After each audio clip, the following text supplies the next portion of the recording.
So now we're going to move on to how to name molecular compounds. Those are compounds that only contain nonmetals. And those compounds are actually my favorite to name because they're, I think, the easiest to name.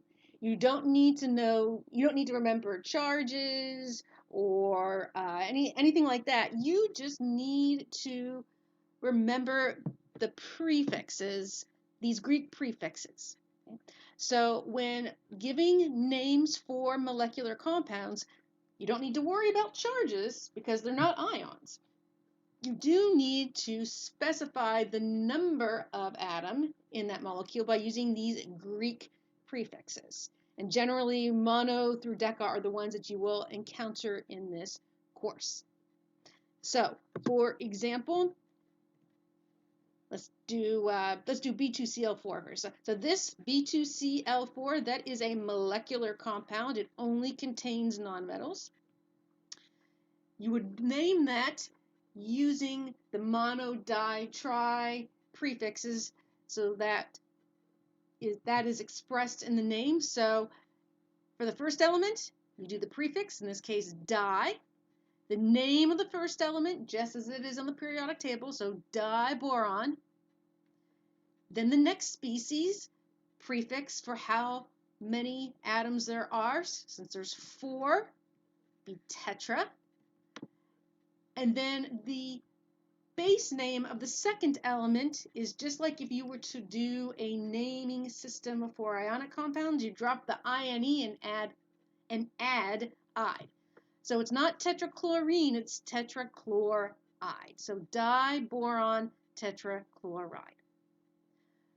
The only thing to be aware of is that if you have a molecular compound and you have the first element as just having one, so there's just one of that element, you do not use the Greek prefix mono with the first element. But you would use it if the element was second. So for example, CO, that's a molecular compound because they're both nonmetals. I have one carbon and I have one oxygen.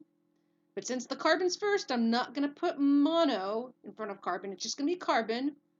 But I do need to use the Greek prefix with the second element. So it would be carbon monox. Drop the ending and add ide. So carbon monoxide. Carbon tetrachloride. So like I said, I think these are some of the easiest to do. You should be given a molecular compound formula. You should be able to do the name. You should also be able to go backwards.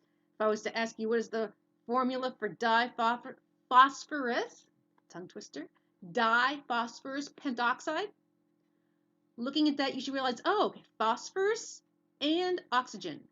Those are both nonmetals, both on the left-hand side of the periodic table. Di, oh, that means 2 from the Greek prefixes. Penta, oh, that means 5 from the Greek prefixes. So P subscript 2, O, 5. So that's how you do molecular compounds. In the next video, we will talk about the third and final category of molecules you will name in this course, which are acids.